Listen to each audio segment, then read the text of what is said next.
Hello students, welcome to online study program of Carmel School. Today we are going to study the third chapter, Why do we need a parliament from social and political life? Listen carefully. We in India pride ourselves on being a democracy. Here we will try and understand the relation between the ideas of participation in decision making and the need for all democratic governments to have the consent of their citizen.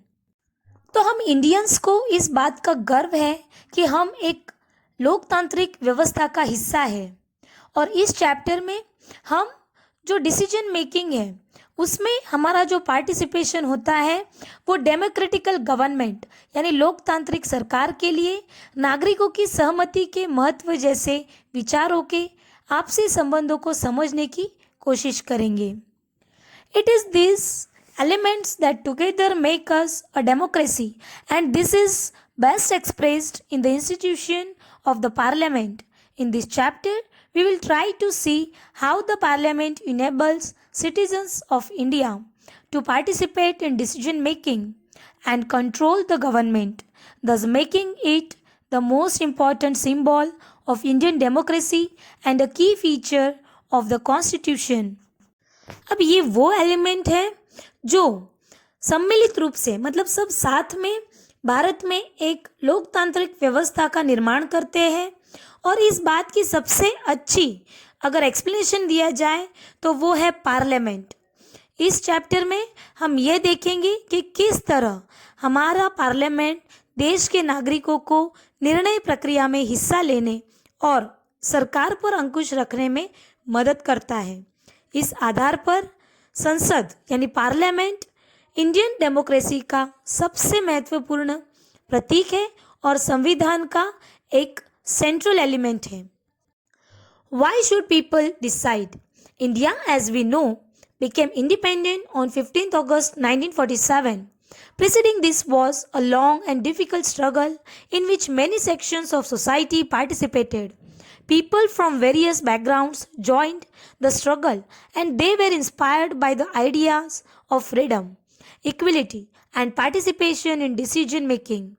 Under colonial rule, the people had lived in fear of the British government and did not agree with many of the decisions that they took, but they faced grave danger of they tried to criticize these decisions. The freedom movement changed this situation. The nationalists began to openly criticize the British government and make demands. As far back as 1885, the Indian National Congress demanded that there be elected members in the legislature with a right to discuss the budget and ask questions. The Government of India Act 1909 allowed for some elected representations. While these early legislatures under the British government were in response to the growing demands of the nationalists. They did not allow for all adults to vote, nor could people participate in decision making. तो अब हम देखेंगे लोगों को फैसला क्यों लेना चाहिए. जैसा कि हम जानते हैं इंडिया 15 अगस्त 1947 में आज़ाद हुआ और इस आज़ादी के लिए पूरे देश की जनता ने एक बहुत लंबा और मुश्किल ऐसा स्ट्रगल किया है. इस संघर्ष में समाज के बहुत सारे अलग अलग रिलीजन के लोग पार्टिसिपेट हुए थे और तरह तरह का उनका बैकग्राउंड भी था और वे स्वतंत्रता के समानता तथा निर्णय प्रक्रिया में हिस्सेदारी के विचारों से प्रेरित थे. जब इंडिया में कॉलोनियल रूल था तब लोग ब्रिटिश गवर्नमेंट से डरते थे और वे सरकार के बहुत सारे फैसलों से असहमत थे मतलब उसके साथ नहीं थे. लेकिन अगर वे इन फैसलों की विरोध करते उसकी आलोचना करते तो उन्हें भारी खतरों का सामना करना पड़ता था और इस फ्रीडम स्ट्रगल ने यह स्थिति बदल डाली. तो जब आंदोलन हुए अलग अलग मूवमेंट्स हुई तब ये जो कंडीशन है ये जो सिचुएशन है इसमें बहुत सारा बदलाव आया. राष्ट्रवादी यानी नेशनलिस्ट खुलेआम ब्रिटिश सरकार की आलोचना करने लगे, उनका विरोध करने लगे और अपनी मांगे पेश करने लगे. 1885 में भारतीय राष्ट्रीय कांग्रेस इंडियन नेशनल कांग्रेस ने मांग की कि लेजिस्लेचर में जितने भी निर्वाचित मतलब जो मेंबर्स होते हैं उसमें इंडियंस भी होने चाहिए और बजट पर चर्चा करने और प्रश्न पूछने का अधिकार भी मिलना चाहिए। 1909 में बने गवर्नमेंट ऑफ इंडिया एक्ट ने कुछ हद तक निर्वाचित जो रिप्रेजेंटेटिव है उनकी व्यवस्था को मंजूरी दे दी। हालांकि ब्रिटिश सरकार के अंतर्गत बनाई गई ये शुरुआती जो लेजिस्लेचर्स है वो नेशनलिस्ट्स के बढ़ते जा रहे दबाव के कारण ही बनी थी। लेकिन इनमें भी सभी जो एडल्ट्स थे उनको वोट डालने का अधिकार दिया गया था और न ही आम लोग जो डिसीजन मेकिंग है उसमें हिस्सा ले सकते थे। मतलब उनको वोट डालने का भी अधिकार नहीं था और उनको डिसीजन मेकिंग में पार्ट लेने का भी अधिकार नहीं था। As you read in chapter 1, the experience of colonial rule as well as the participation of different people in the struggle for freedom left little doubt in the minds of the nationalists that all persons in independent India would be able to participate in making decisions. With the coming of independence, we were going to be citizens of a free country. This did not mean that the government could do what it felt like. It means that the government had to be sensitive to people's needs and demands. The dreams and aspirations of the freedom struggle were made concrete in the Constitution of Independent India that laid down the principle of universal adult franchise, that all adult citizens of the country have the right to vote.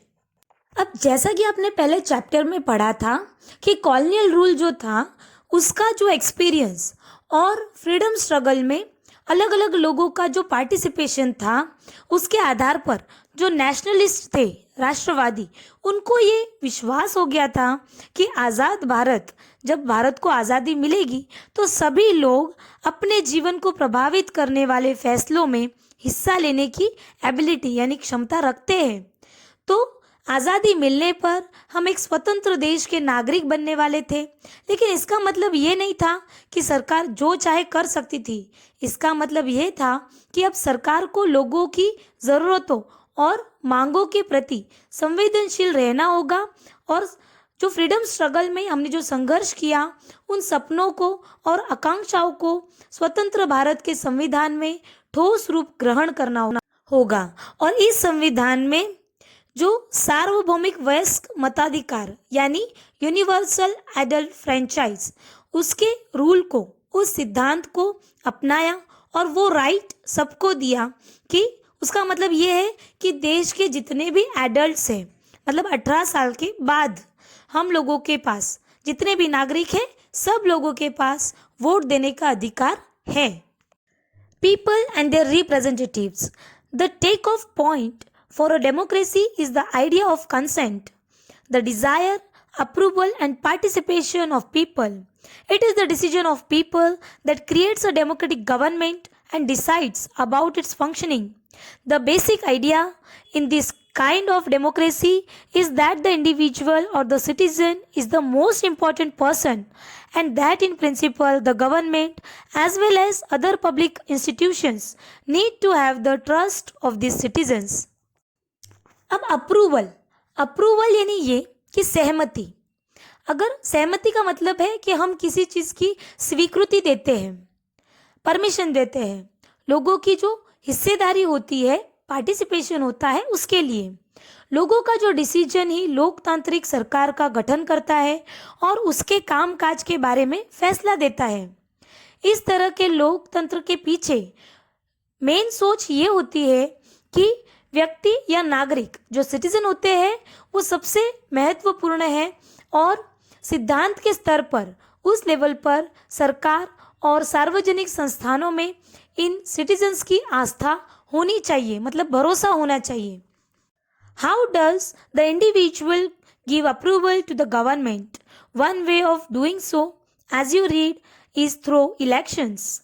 People would elect their representatives to the parliament. Then one group from among these elected representatives forms the government. The parliament, which is made up of all representatives together, controls and guides the government. In this sense, people, through their chosen representatives, form the government and also control it. अब कोई भी एक व्यक्ति सरकार को अपनी मंजूरी कैसे देता है?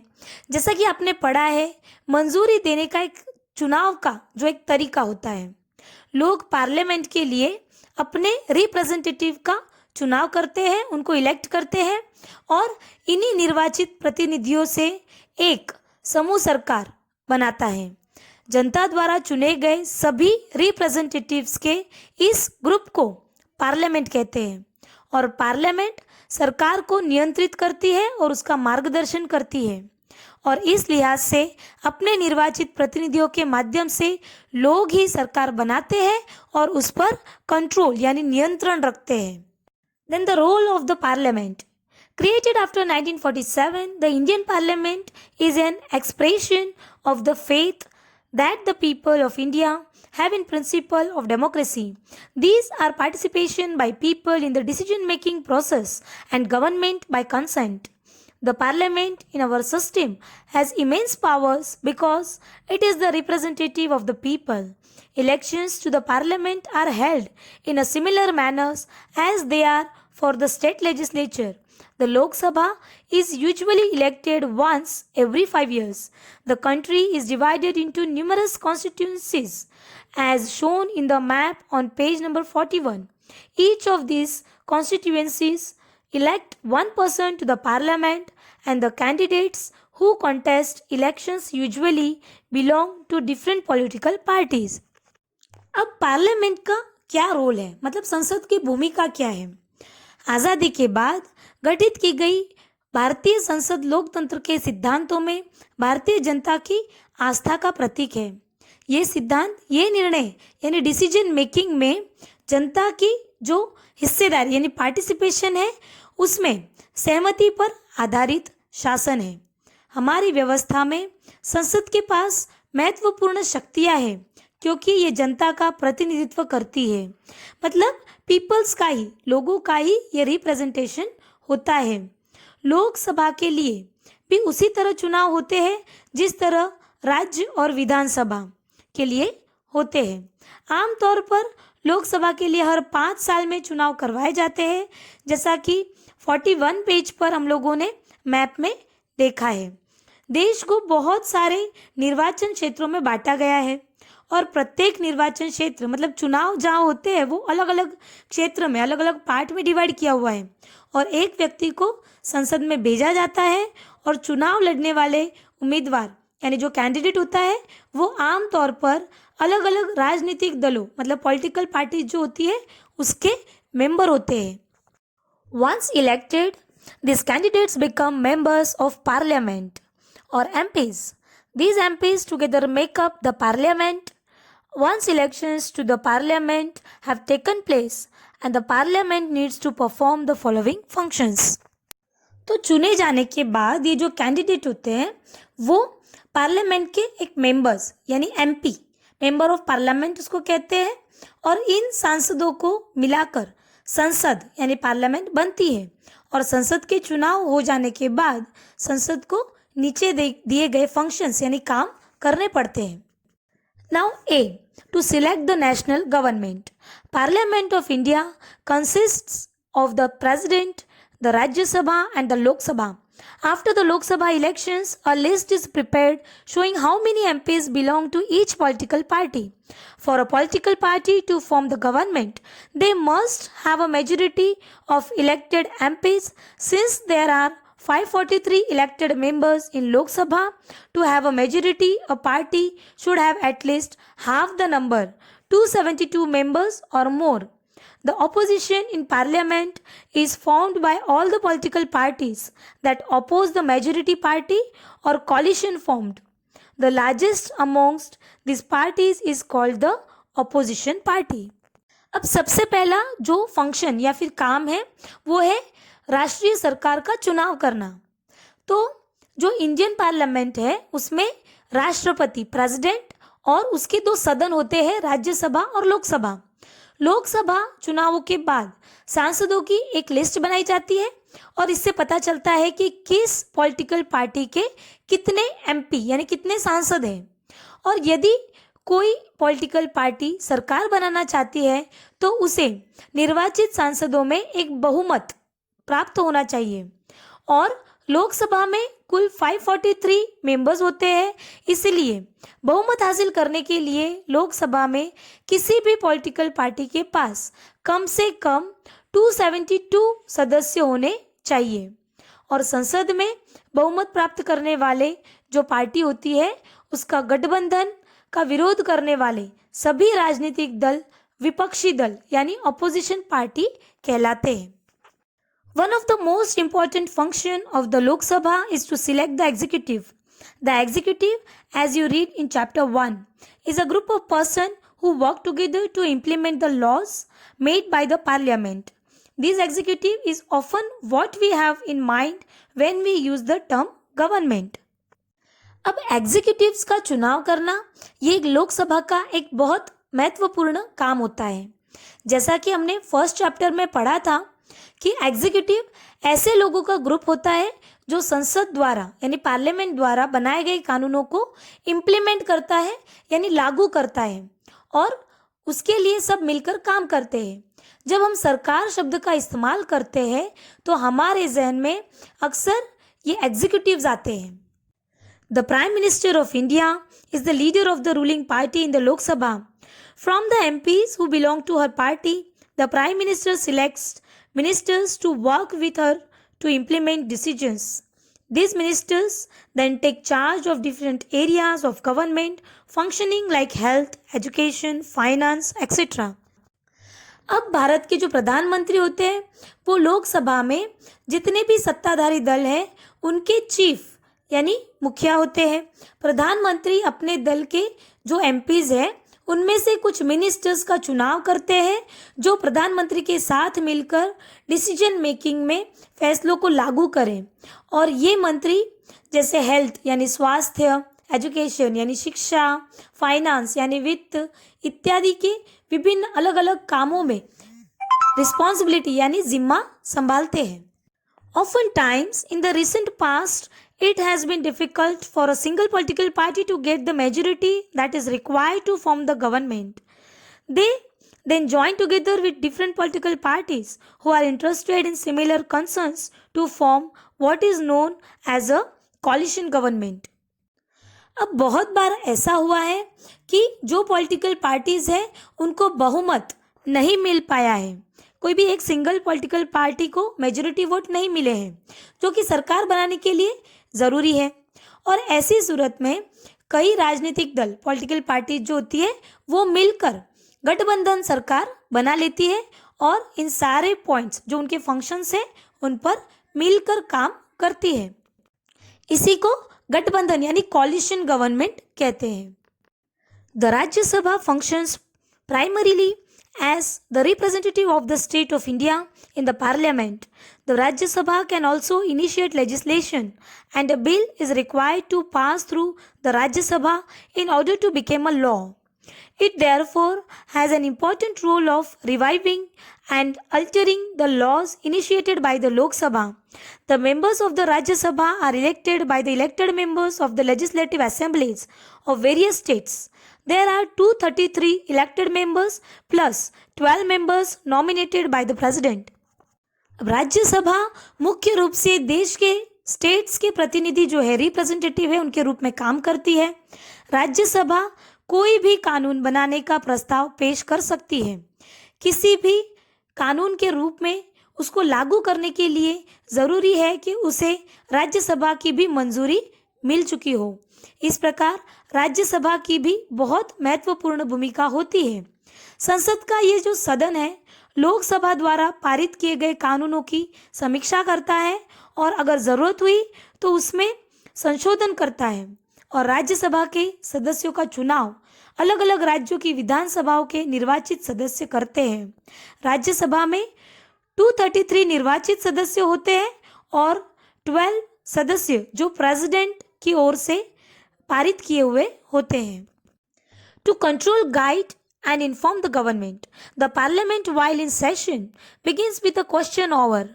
The question hour is an important mechanism through which MPs can elicit information about the working of the government. This is a very important way through which the parliament controls the executive. By asking questions, the government is alerted to its shortcomings and also comes to know the opinion of the people through their representatives in the parliament.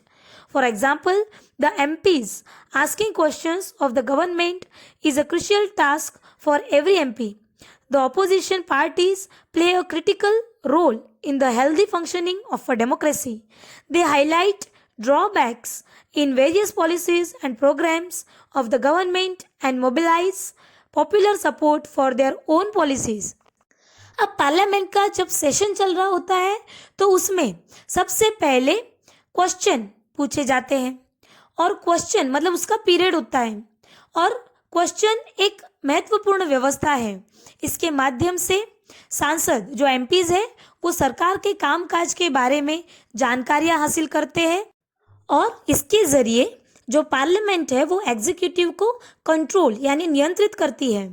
सवालों के माध्यम से सरकार को उनकी जो कमियां होती है उसके प्रति अलर्ट किया जाता है और इस तरह सरकार को भी जनता के जो रिप्रेजेंटेटिव यानी जो प्रतिनिधि है उनके जरिए जनता की राय जानने का मौका मिलता है और सरकार से सवाल पूछना किसी भी सांसद की बहुत महत्वपूर्ण जिम्मेदारी होती है।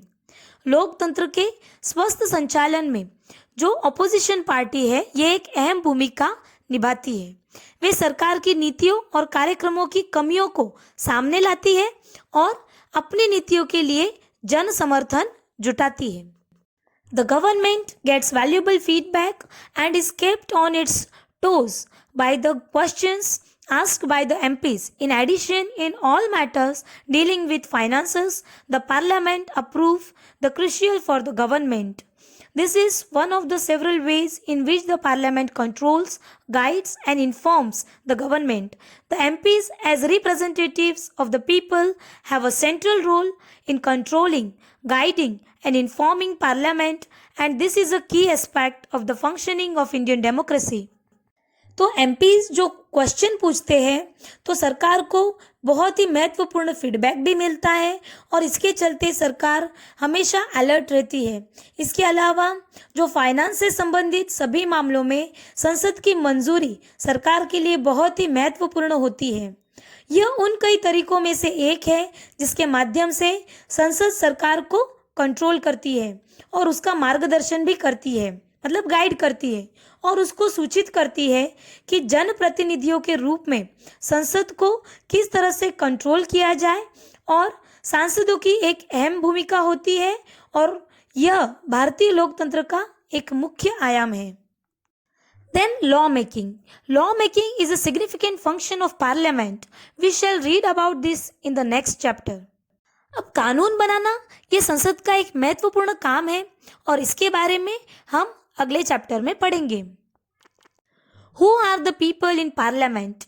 Parliament now has more and more people from different backgrounds. For example, there are more rural members as also members from many regional parties, groups and people that were till now unrepresented are beginning to get elected to parliament.